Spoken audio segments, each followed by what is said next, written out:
Alright, this is the first half of our Test 11 review, Test 11 review for 8th grade. So we're calling this Part 1 review of Test 11. So we're going to go through the first 10 problems of very similar problems to the test, and then tomorrow we'll add on Part 2, and it'll be a good review, good thing to study the night before the test. So let's get started. Alright, number 1. A contractor rents a storage room. The room is 25 feet long, 12 feet wide, and 7 feet high. Find the storage capacity of the room in cubic feet. Alright. The two things I underlined right there, they indicate that we're going to be dealing with volume. This talks about the amount of space that the room takes up, or how much we can fill the room up with a certain amount of space. Cubic feet, volume is always in cubic units, so we're talking volume. And we have a rectangular prism for a room. Okay, so we've got 25 by 12 by 7. And the volume of a rectangular prism is length times width times height. Our length is 25, width is 12. 25 times 12 times our height, which is 7. And if we go ahead and do that, we should get 2,100 feet cubed, or cubic feet, or 2,100 cubic feet. Alright, so there's number 1.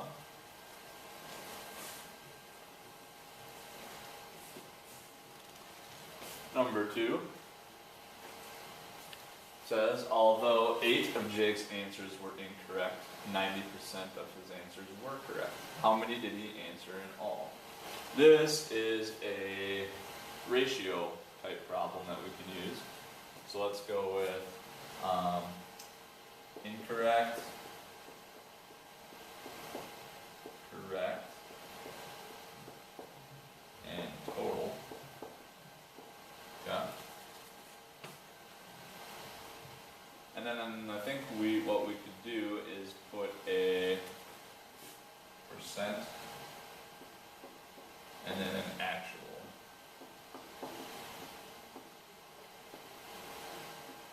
I was not sure what we should call that last column, but that should work. What I mean by actual is how many answers did he actually have. Okay? So if he got 8 incorrect, that's an actual amount of incorrect answers. And he got 90% right, we should be able to use this information to help us, okay? So we're looking for how many he answered in all. That's the total amount of questions that he answered. We want to find that, alright? What's the total percentage that he could have gotten right? Well, tests or anything is out of 100%. And if you got 90% correct, that means you got 10% wrong. So now we can set up a proportion. Alright, we are going to use this, 10 and 8, and then 100 and x. So 10 over 100 equals 8 over x. Sets things up very nicely for us. So what we can do is cross multiply, divide. So 100 times 8 is 800. And then we divide by 10. 800 divided by 10 equals 80. Alright, so he should have had a total of 80 questions answered. And if you want to check your answer, then you should have gotten 72 correct. 8 plus 72 gets us to 80. If you want to check, 72 divided by 72 divided by 80 should be 0.9 or 90%. And that should be what we get. So that's how I would set that one up. Those ratio tables really help us set up things nicely. Alright, number 3. The machine can produce 130 toys every 6 minutes. How many can it produce in an hour? Alright. This one, we can go a few different ways. Notably, we could say Well, we could set up another ratio table. Or we could figure out how many toys this machine can create in 1 minute. So we could do 132 divided by 6. And if we do that, we get to bring this down. 12, 6 goes into 12 that many times, twice. 12, subtract. So 22 per minute. And we're talking about an hour, so we can do 22 times 60. And on my calculator, I'll do that quick. 22 times 60 is 1,320. So 22 times 60 in 1 hour. Okay? Now, did we have to do it that way? No. Like I said, you could set up some sort of ratio table. You could also notice that if there's 132 in 6 minutes, there are 60 minutes in an hour. So how do we get from here to here? Well, 6 times 10 gets us here. So this times 10 should get us how many toys are in an hour. And when we multiply that by 10, we get the same answer. Just like that. So that's a shortcut right there. And you can do that one however you want. It won't always work out as nicely. 6 minutes happens to go into 60 minutes evenly. So that's why it worked out that way. Otherwise, you can always figure out the way I did it the first way. By figuring out how many toys it makes per minute. And then multiplying it by 60 minutes. That will always work. Alright, number 4. We'll just do this one very quickly. Convert 321 feet to yards. There are 3 feet in 1 yard. So if we take 321 and divide it by 3, we should get our answer. 3 goes into 3 once. So let's draw. You're on a blank there. Alright, 2, 3 goes in there. 0 times, bring that down. And 107. Alright. 107 yards, I believe. Okay? 3 feet in a yard. That's what we would use there. Alright. Number 5, let's erase this first.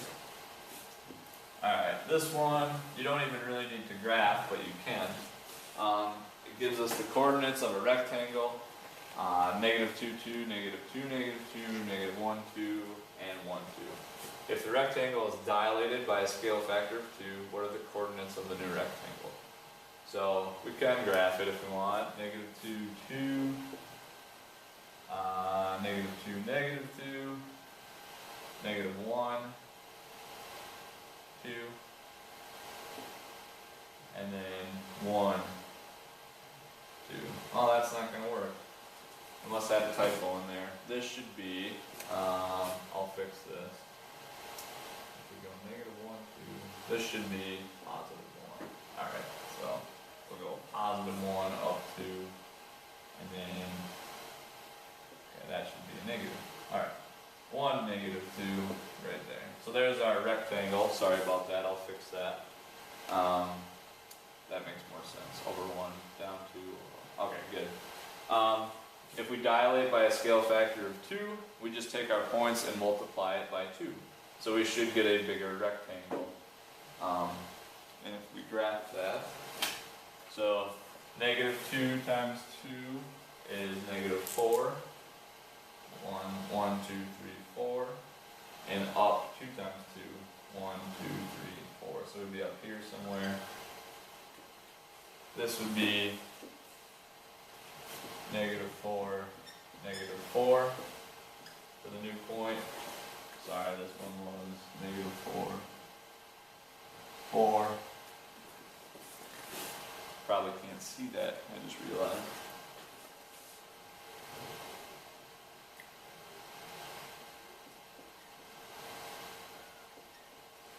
There's another coordinate. So basically we're just multiplying it by the scale factor. So 1 times 2 is 2. Negative 2 times 2 is negative 4. Alright, so let's graph these here. Negative 4, down 4, and then over 2, down 4. And our other one will be over 2, up 4, something like that. So if we were to connect everything, we would basically just have a similar rectangle, same shape, but bigger. And our last one would be 4, just like that. And we would get something like this. My red marker is going out, but bigger rectangle, I'll just name the coordinates. Alright, sorry about that, I need to fix that slide. A little typo by me.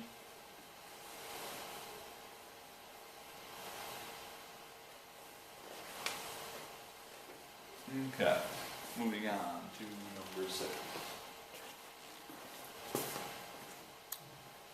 This is a good one here because we have a common misconception with this problem. Many students want to say that this angle and this angle are the same, but we're going to find out they are not. So it says find the measure of angle x in this figure. Alright, first thing we need to know, this angle and this angle form a straight line.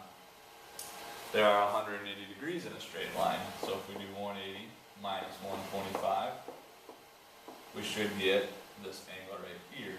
So we're going to borrow. 7 minus 2 is 5, so this should be 55 degrees.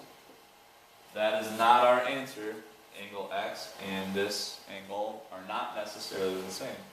We do know that this one's 90 degrees, given that little box there in the corner. And triangle angles, all three, add up to 180. So if we do 90 plus 55,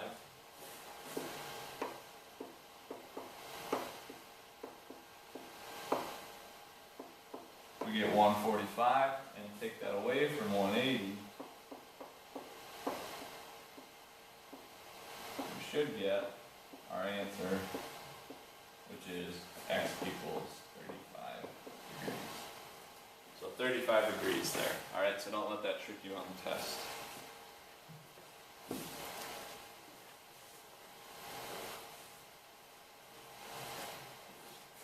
Alright. 5 houses sold in the neighborhood for $425,000, 336. You see those numbers there. And so there's 5 prices. The house with the highest selling price sold for how much more than the median selling price? Median means the middle number, so we have to put these in order first. And then we'll subtract from the highest amount. So there is that. Looks like 336,000 is next. And then 375. And then 425. And nope, 413. And then 425. Alright, so we look for the middle one, we begin crossing out. And our middle one is 375,000. How much more is the highest price than that median price? So we do 425,000 minus 375,000. We'll get our answer. So we're going to go 0, 0, 0, 0. And borrow. 12 minus 7 is 5. So we get $50,000 more. Alright. Forget something? Gotcha. Alright. Bye. See ya.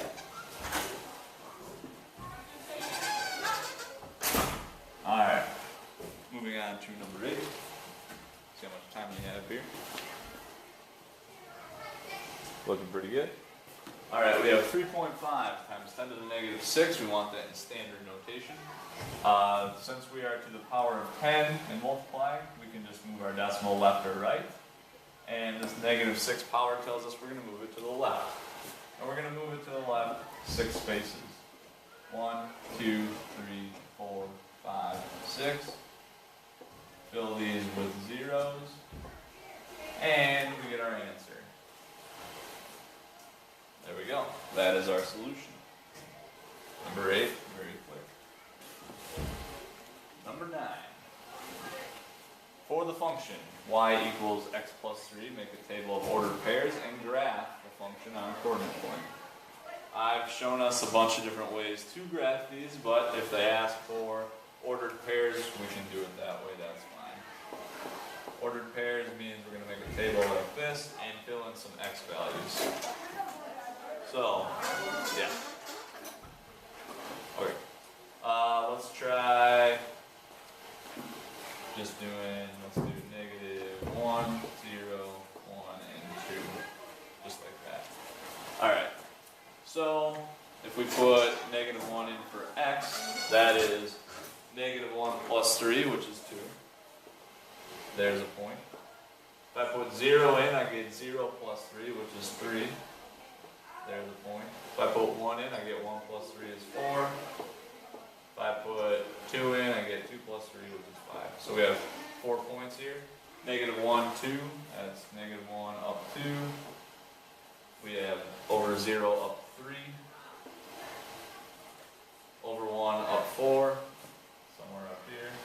Okay? And we can see that if I keep graphing these points, we're going to go up that way. So, if I didn't put in negative 2, I would get negative 2 plus 3, which is 1. So we could go here. Negative 3 plus 3 is 0. So it will go this general course. And just to check, y-intercept is 3. So we should pass the graph at y equals 3. 1, 2, 3. Good. And our slope is in front of the x. We don't see it. It's a 1 then. So slope is 1 over 1. So between any 2 points, we should be going over 1, up 1, over 1, up 1, over 1, up 1. We're good. So this is what it should look like. Alright, we'll have one like that on the test. And let's go over one more for this half of the review, and then we'll be done for today. Number 10, probability problem. A bag contains 4 red marbles, 8 blue marbles, and 6 green marbles. If a marble is randomly picked, what is the probability that it is not green? Alright, first thing we want to do with probability is add up all of the marbles. So 4 plus 8 plus 6. I'm going to do it like this.